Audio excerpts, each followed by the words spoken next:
Բարոզս հարգելի հայրենակիցներ, ես Մարատ Հակոբյանն եմ Կիևից։ Այսօր Ուկրաինա-Ռուսաստանի լայնածավալ ներխուժման 1211-րդ օրն է։ Ուզում եմ ողջունել մեր պրոգրեսիվ լսարանը եւ երկու բառ ձեզ հետ փոխանակել մեր օրերի խնդիրների մասին։ Նախ ասեմ, որ իրոք շատ հպարտ եմ մեր լսարանով, տեսնում եմ ինչպես եք ակտիվ մեկնաբանություններում աջակցում մեզ։ Իրոք շատ շնորհակալ եմ, հատկապես այն բարեմաղթանքների եւ օրհնանքների համար։ Ամեն ինչ փոխադարձ է։ Տեսնելով թե ինչ եթերներ են գնում հայկական այլ մի շարք ալիքներով, ես հասկանում եմ, որ մեր լսարանը իրոք լավագույններից է։ Իմիջիայլոց վաղուց չեմ խնդրել հիմնավոր բաժանորդագրվել մեր ալիքին։ Մեր նոր ալիքին խնդրում եմ մի քանի վայրկյան ժամանակ ընձեռնեք եւ բաժանորդագրվեք եւ ցույց տանք YouTube-ին, որ ալիքը դիտում են բաժանորդագրված լսարանը։ Վերջին շրջանում անհասկանալի է ինչ է կատարվում YouTube-ում, կամ ամառային շրջանն է այդպես ազդում, կամ խորհրդարանական օրերն են նման ազդեցություն ունենում, կամ էլ Սամվել Կարապետյանի ձերբակալման շոուն է այդպես ազդում, չգիտեմ։ Իմիջիայլոց հետաքրքիր է ինչու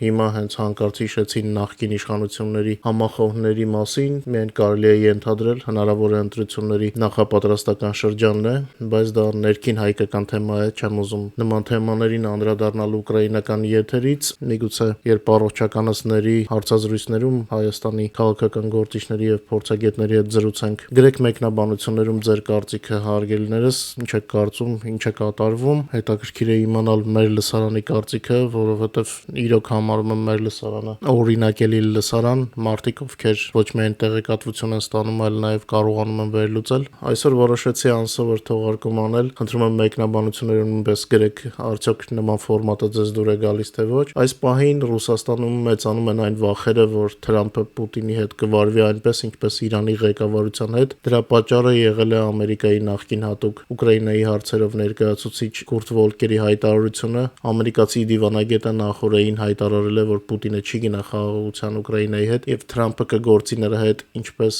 Իրանի հետ, այսինքն կվարվի նրա հետ ինչպես Իրանի հետ։ Ռազմաճակատում ամեն ինչ նույնն է, լարված է, Սումի մարզում ռուսական հարձակումը կարծես մարել է, փորձում են ինչ-որ շարժանել, բայց ուկրաինական զորքերը տեղում ոչնչացնում են։ Մյուս հատվածներում իրավիճակը, ինչպես ասում են, քաշիր հրիր, ծինի տալկայի վիճակ է։ Ռուսները մտնում են մի դիրք, ուկրաինացիները դուրս են մղում, նույնը բազմիցս։ Անցած 24 ժամվա ընթացքում գրանցվել է 186 մարտական բախում։ Ռուսաստանի բանակը առավել ակտիվ է եղել Պոկրովսկի, Նովոպավլովսկի, Սևերոսլաբոդսկի եւ Կուրսկի ուղղություններով։ Ընդհանուր առմամբ մարտերը ընթանում են 8 ուղղություններով, երբեմն երեկոյան հակառակորդը փորձում է արձակվել 12 ուղղություններով։ Ուկրաինայի զինված ուժերը խոցել են 48 շնամու զորքերի եւ զինամթերքի ռազմական տեխնիկայի կուտակման շրջաններ։ Անցած մեկ օրում ոչնչացվել է 1040 ռուս զավթիչ։ Ընդհանուր առմամբ լայնածավալ պատերազմի սկզբից ի վեր օկուպանտների կորուստները Ուկրաինայի գենշտաբի գնահատմամբ կազմում է 1.7160 ներխուժող։ Անցած օրվա 1040 ռուս զավթիչների կորստին ավելացնենք 420 միավոր տեխնիկա եւ զինամթերք։ Հունիսի 18-ի գիշերը Ռուսաստանի զորքերը Ուկրաինայի վրա հարձակվել են 58 հարվածային շահեդ տեսակի դրոններով եւ տարբեր տեսակի իմիտատոր դրոններով։ Ուկրաինայի ՀՕՊ-ը հաջողել է չեզոքացնել 30 թշնամական դրոն, սակայն կան խոցումներ, բավականին տուժել է Զապորոժյե քաղաքը։ Իրենց հերթին ուկրաինական դրոնները գործում են օկուպացված տարածքներում եւ Ռուսաստանի խորքում։ Ագրեսոր երկրի օդանավակայանները կանոնավոր կերպով փակվում են դրոնների վտանգի պատճառով։ Բարի դրոնների աշխատանքը կարող եք տեսնել մեր Telegram-յան ալիքում, QR կոդը ձեր էկրաններին է, ասեմ, որ լավ կադրեր շատ կա։ Մեծ յոթնյակի երկրները պատրաստ են աջակցել ուկրաինական պաշտպանությանն այժմ, ինչպես նաեւ միասին վերականգնել Ուկրաինան պատերազմի ավարտից հետո։ Այս մասին հայտնել է նախագահ Վլադիմիր Զելենսկին Կանադա կատարած այցի արդյունքներով, որտեղ այս օրերին անցկացվում էր մեծ յոթնյակի գագաթնաժողովը։ Նա նշել է, որ գագաթնաժողովի ընթացքում հայտարարվել է մի շարք քայլերի մասին Ուկրաինային աջակցելու համար։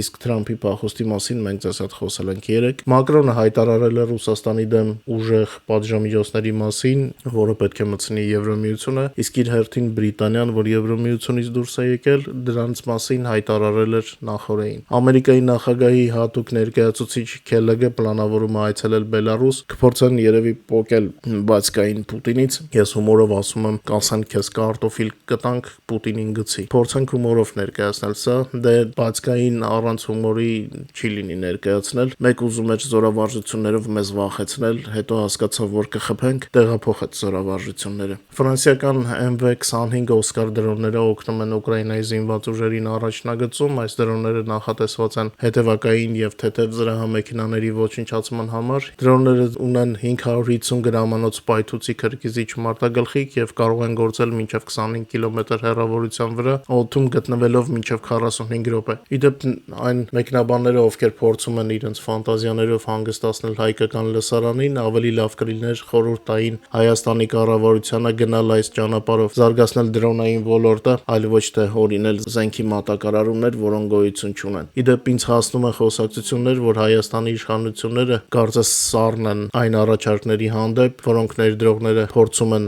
ներկայացնել։ Խոսքը Հայաստանում դրոնների արտադրության գործարաններ կառուցելու մասին է։ Ցավոք, ինձ խնդրել են անուններ չհրապարակել, բայց նման թեման կարևոր է, եթե կա նման երևույթ, այսպես ձևակերպեմ, խորհուրդ եմ տալիս վերանայել Հայաստանի իշխանություններին իրենց մոտեցումը այս հարցում։ Իսկ եթե նրանք վերանայեն, ես արագ կիմանամ, որովհետև նման նախաձեռնությունները այսպես թե այնպես անցնում են ուկրաինական տեղեկատվական դաշտով։ Եվ ես հիմա դա անվանում եմ հասել են տեղեկատվություն, հուսով եմ Հայաստանի իշխանությունները կանեն ամեն ինչ, որպեսզի նման տեղեկատվություն այլևս չհասնի։ Անցնենք այլ կարևոր թեմաների։ Մի քանի բառ խոսել հայկական մեդիա դաշտի մասին, ինչպես գիտեք, ես արդեն ավելի քան 30 տարի ապրում եմ Հայաստանից դուրս եւ շփում չեմ ունեցել հայկական մեդիա դաշտի ներքին իրավիճակի հետ։ Ես արտաքին դաշտում եմ պաշտպանել իմ հնարավորությունների չափով Հայաստանը, գիտեք, նորից չպատմեմ։ Հիմա քանի որ ձեզ տեղեկացնում եմ ռազմաճակատում տեղի ունեցող իրադարձությունների մասին, փորձում եմ նախազգուշացնել, պաշտպանել ռուսական քարոզչությունից, արդեն մի քիչ խորացել եմ հայկական մեդիա դաշտի ներքին վիճակի մեջ եւ տեսնում եմ, որ շատ չարաշահումներ կան, իմ կարծիքն է սա։ Առավել եւս այս օրերին վերջին, երբ Իսրայելը սկսել է հակաաբեկչական գործողություն Իրանում, մի տեսակ հատուկ դասավորություն է առաջացել։ Մի մասը վախեցնում են հայ հանրությանը Իսրայելով, գրեթե ահաբեկում են լսարանը, մյուսները կեղծ մեսիաներ են դարձել, թե փորձում են հանգստացնելու նպատակով ինչ-որ բաներ խոսալ, որոնք ֆանտազիայի դաշտից են, տարածում են մաքուր զառանցանք երբեմն։ Մեկը համոզում է, եթե Իսրայելը հաղթի, մեր վերջն է, իբր թե Ադրբեջանը կհարձակվի կամ մեկ ուրիշը։ Մյուսներն ասում են ու համոզում, որ իբր թե Ֆրանսիան Հայաստանին կարևոր զենքեր է տվել եւ ոչ ոք մեր վրա չի հարձակվի, ասենք որ երկուսն էլ չափազանցություններ են։ Միտեղ տեսա, որ վերնագիրը գրված, որ Հայաստանին Ֆրանսիայից սամպցի համակարգեր է փոխանցվել, շատ զարմացա, որովհետև դա հնարավոր չէ։ Հետաքրքիր գիտեք որն է, որ արևմուտքի մասին ինչ որ այսպես մառախուղոտ խոսացողները իրենց փորձում են արևմտամետի տեղ ներկայացնել, բայց առանց հասկանալու, որ արևմուտքում ամեն ինչ շատ թափանցիկ է, նույնիսկ Ուկրաինային տրվող արկերի քանակն է նշվում, պատերազմող Ուկրաինային։ Իսկ Հայաստանը, որ ֆորմալ պատերազմի մեջ չէ, արևմտյան կոնտրակտները դրանք բացահայտ են եւ ոչ ոքից թաքցնել չի լինի։ Հատկապես թշնամու հետախուզությունը շատ ավելի լավ է աշխատում ցավոք սրտի, քան շատ հայ լրագրողներ։ Սա էլ պետք է փաստենք, որ թշնամին մեր մասին երբեմն ավելի շատ բան գիտի, քան թե մեր հանրությանն են պատմում մեր լրագրողները։ Երկու կողմերն էլ կարծես չափերն անցնում են։ Նախ ամենագլխավորը իմ կարծիքով, որ պետք է հայ հանրությանը պատմվի իրականությունը, ոչ թե ինչ որ արհեստական փորձ են հանգստացնել, այլ հայ ժողովուրդը մտածող ժողովուրդ, հայ ժողովրդին պետք է ասել ճիշտը, հայ ժողովուրդը ինքը կկողմնորոշվի։ Եթե տասնամյակներով հայկական քաղաքական գործիչները տարել են այնպիսի քաղաքականություն, որ ցավոք սրտի Հայաստանը ունի սերտ հարաբերություններ Ռուսաստանի եւ Իրանի հետ, որ պետք է պատրաստ լինել նոր փորձությունների, ոչ թե ասել ոչ ոք չի հարձակվի, Ֆրանսիան զենք է տվել կամ մյուսներն էլ փորձեն վախեցնել, թե կհարձակվեն։ Նախ Հայաստանի անվտանգության գլխավոր երաշխավորը կարող է լինել Եվրոմիությունը, եթե Հայաստանը Եվրոմիության ուղղությամբ քայլեր կատարեր, դրա մասին բազմիցս խոսել ենք։ Կամ եթե հիշում եք, ես բազում անգամ ասել եմ, որ հնարավորություն կար, հենց այդ նույն սամպտիները, որ հիմա ֆանտազիորները խոսում են, որ իբր Հայաստանին են տվել, հնարավորություն կար ռազմաբազայի տեսքով Հայաստանում տեղակայել եւ հենց ֆրանսիական կողմն էլ, որպեսզի այն գործարկեր։ Սա նույնպես բոլոր մեր թշնամիների համար ազդակ կլիներ, որ նրանք նույնիսկ չմտածեին Հայաստանի վրա հարձակման մասին։ Հատկապես մենք գիտենք, որ Հայաստանը օդուժ չունի, գրեթե չունի կամ հոբ ուժերը Հայաստանի եղած, մենք նույն Ռուսաստանի օրինակով տեսնում ենք, որ օրեկան ուկրաինական նույնիսկ FPV դրոնները ջարդում են S-300-ից սկսած մինչև ռուսական իրենց ասելով ամենատեխնոլոգիական զինատեսակները։ Հայաստանում էլ նույն ռուսականն է, այսինքն գրեթե չկա։ Սա նոր սերնդի պատերազմների համար ոչինչ է։ Սա չեմ ասում վախեցնելու համար, ասում եմ պարզապես պետք է զինվել, պետք է ճիշտ հարաբերություններ ստեղծել, պետք է խնդրել։ Այն ժամանակ, երբ որ ես ասում էի ռազմաբազայի մասին Ֆրանսիայի, հնարավորություն կար, գիտեք, ես հենց այնպես երբեք ոչինչ չեմ ասում։ Հայաստանի կողմից ցավոք քայլեր չեն արել, հուսանք իշխանությունները իրենց սցենարն ունեն։ Հիմա խոսում են Թուրքիա այցի մասին, հետաքրքիր է ինչ կլինի, արդյոք կկայանա այցը եւ ինչ օրակարգ կլինի, ինչ կբերի Հայաստանին։ Այսօր Թուրքիան կարևոր խաղացող է տարածաշրջանում, ինչքան էլ մեր անձնական վերաբերմունքը լինի բոլորիս հայտնի, բայց ասենք քաղաքականությունը այնպիսի ոլորտ է, որ երբեմն անձնականը պետք է մի կողմ դնել հանուն Հայաստանի։ Եթե իշխանությունները կարողանան Թուրքիայից ինչ որ լավ արդյունք բերել, միայն կծափահարենք։ Ինչևէ չի ուզենա շատ կենտրոնանալ այս թեմայի վրա, պարզապես տեսնում եմ, որ անընդհատ թեման շահագործվում է եւ հայ հանրությունը կարծես զրկել են անդորից, հա, մեկը վախեցնում է, մեկը փորձում է հանգստացնել, բայց այնպիսի բաներ է ասում, որ արդեն մենք ենք սկսում զարմանալ եւ անհանգստանալ, որովհետեւ Աստվածչանի պատերազմ, այդ զինամթերքները, որ խաբելով ասում են, որ այդ ֆանտազիորները ասում են, թե կա Հայաստանում հանկարծ չգործարկվի, ով է պատասխան տալու։ Դա համար նորից կոչ եմ անում հայ հանրությանը, խնդրում եմ տեղեկացնել միայն ճշմարտությունը։ Գիտեմ, որ լսում են իմ եթերը, այս բանին դիմում էին մարդկանց այն մեկնաբաններին, ովքեր որ փորձում են հայ հանրությանը հանգստացնել, բայց չգիտեն թե ինչպես։ Ասեք ճիշտը, ամենահեշտ տարբերակն է։ Նույնը վերաբերվում է այն մարդկանց, ովքեր պանիկայի մեջ են եւ անհանգստանում են, որ Իրանում այս իրավիճակի պատճառով Հայաստանի ճանապարհն է կտրվել։ Այո, ցավոք սրտի այդպես է։ Նույնպես մենք իրականությունն է դա։ Նույնպիսի իրականություն է ցավոք սրտի, որ Ռուսաստանը հարձակվել է Ուկրաինայի վրա եւ հազարավոր մարդիկ են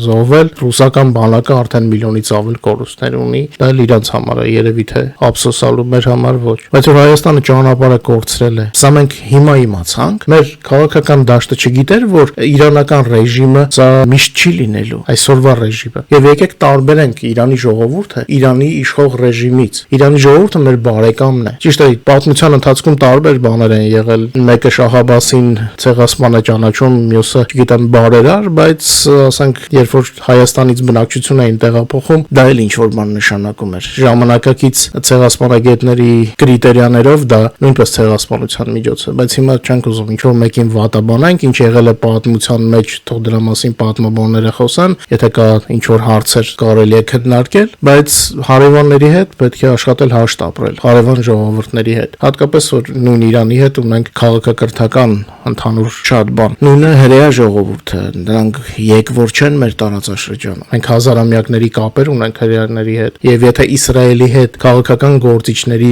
մեղքով չունենք լավ հարաբերություններ եւ դրանից տուժվում է մեր երկիրը, մեղավոր են ոչ թե հրեաները կամ հրեական քաղաքական գործիչները, կամ միգուցե նաեւ մեղավոր են, բայց դրանք միշտ չէ որ նույն դիրքորոշումն են ունեցել, չէ՞։ Կա տարբեր մոտեցումներ, կան տարբեր քաղաքական ուժեր։ Արդյոք եղել է Հայաստանի կողմից համագործակցության առաջարկություն։ Ինչպես է Ադրբեջանը կարողանում բոլորի հետ լավ լինել եւ իր համար ամենալավ պայմանները ձեռք բերել։ Մենք հայ ենք, ամենախելացիներն ենք, չէ՞։ Բայց ինչու մենք ինքներս նույն պայմանները Հայաստանի համար չենք ձեռք բերում։ Այդ մարդիկ մեկնաբանություններում ինձ են ասում, ինչ ես պաշտպանում Իսրայելին, կարծես թե ես եմ Իսրայելին ասել, որ Իրանում օպերացիա սկսվի։ Ես ասում եմ իրականությունը, որ սկսվել է, պետք է հետևություններ անենք, քայլեր ձեռնարկենք։ Ոչ թե ինչ որ մեկի կողմից, սա ֆուտբոլ չէ, որ երկրպագենք։ Սա մեր երկրի ճակատագիրն է։ Մենք պետք է նույն շահի որդին, որ հիմա հավակնություններ ունի իշխանության, արդյոք որևիցե մեկը նրա հետ աշխատանք է տարել։ Եթե ես բաց եմ թողել, խնդրում եմ մեկնաբանություններում ինձ ասել։ Մեզ աշխատել է պետք, ոչ թե ինչ որ կարճել ինչ որ դիրքերից եւ ասել սա մեզ ձեռք չի տալի, թող չլինի։ Ցավոք սրտի մեր ուզելով չի։ Եթե Հայաստանը լիներ Ամերիկայի պես գերտերություն կամ Չինաստանի պես գերտերության, ասենք, գերտերությանը մոտ մի պետություն, միգուցե ամեն ինչ մեր ուզածով լիներ։ Բայց ունենք այն Հայաստանը, որը ունենք, դա մեր սրտի Հայաստանն է, մեր սրտի հայրենիքն է։ Եվ մենք եղածը պետք է պաշտպանենք, ոչ թե կարճելով մի դիրքից, որը որ ճիշտ չէ։ Եթե Գերմանիայի կանցլերը ասում է Իսրայելը մեր կեղտոտ աշխատանքն է կատարում, հա, ուրեմն աշխարհում կա վերաբերմունք Իրանի ռեժիմի հանդեպ։ Հնարավոր չի նա բոլորի համար վատ լինի, մեր համար լավ։ Եթե նույնիսկ մեր համար հիմա լավ է, մենք պետք է ընկալենք ճիշտ գնահատենք իրավիճակը, որ մնացածների համար վատ է, եւ այս իրավիճակը ցանկանալու են փոխել, եւ մենք պետք է մեր պահեստային տարբերակ ունենանք, որպեսզի մեր ճանապարհը չփակվի։ Եվ հիմա մեր ճանապարհը չփակվելու համար պետք է ոչ թե կարճել այս մորուքավոր իշխանությունից, այլ պետք է բազմաշերտ քաղաքականություն վարել, որպեսզի Հայաստանի համար ցանկացած փոփոխություն միայն օգուտ լինի, ոչ թե վնաս։ Պետք չէ ամբողջ աշխարհի հետ կռվել, պետք չէ պիտակավորել հրեա ժողովրդին, հրեա ժողովուրդը իր ընկալմամբ իր շահերն է պաշտպանում։ Ես ուրախ կլինեի, որ Հայաստանը ունենար նման հնարավորություններ, նման կերպ պրևենտիվ հարվածներով կարողանար իր շահերը պաշտպանել։ Ես երջանիկ կլինեի, որ Հայաստանը նման ուժ ունենար, բայց եթե դեռ չունենք, եկեք ոչ ոքի չպիտակավորենք։ Եկեք հասկանանք, որ այս տարածաշրջանում ապրելու ենք այս ժողովուրդների հետ, եւ նրանք եկվոր չեն, ի տարբերություն շատերի, չնայած հիմա բոլորի հետ ովքեր եկել են, պետք է աշխատենք լավ հարաբերություններ ունենանք, բայց հրեաներն ու պարսիկները հույների հետ մեր տարածաշրջանում միշտ եղել են։ Սա չենք կարող ջնջել մեր պատմությունից։ Եվ եթե իրոք կնճռոտ ինչ որ էջեր եղել են պարսկից թագավորության հետ, հրեական թագավորության հետ կամ պետության հետ չեմ հիշում ինչ որ կնճռոտ պատմություն։ Հիմա չեմ ուզում ինչ որ մեկին արդարացնեմ, մեկին վատաբանեմ։ Հազարամյակների պատմությունն է, լավն էլ է եղել, վատն էլ։ Բայց հիմա մենք պետք է Հայաստանի շահը պաշտպանենք, որ հիմա Հայաստանի համար լավ լինի։ Այսքանն էի ուզում ձեզ հետ խոսել օրվա երևի թե ամենակարևոր թեմայից եւ խորհուրդ կտայի հայկական քաղաքական դաշտին իրոք արևմուտքի հետ ավելի շատ համագործակցել, որ Թուրքիան գնալու են, լավ է, ուրախ եմ, թող գնան Հայաստանի շահերը պաշտպան, բայց միայն Թուրքիայով չի։ Արևմուտյան շատ մայրաքաղաքներ արժի այցելել եւ Հայաստանի շահերը հիմիկվանից պաշտպանել, որովհետեւ Իրանի ճանապարհը, եթե հիմա ինչ որ մեկը գնահատում է, ուրեմն դա մեզ պետք է որ ապագայում էլ լինի։ Դրա համար պետք է եւ շահի որդու հետ հարաբերություններ ունենալ եւ այն երկրները, ովքեր աջակցում են Իսրայելին, նրանց հետ նրանց կարծիքը իմանալ, Հայաստանի կարծիքը պաշտպանել։ Պետք չէ ինչ որ մեկից կաշտկանդվել։ Ոչ մի Իրանի ռեժիմ Հայաստանից թանկ չպետք է լինի մեզ համար։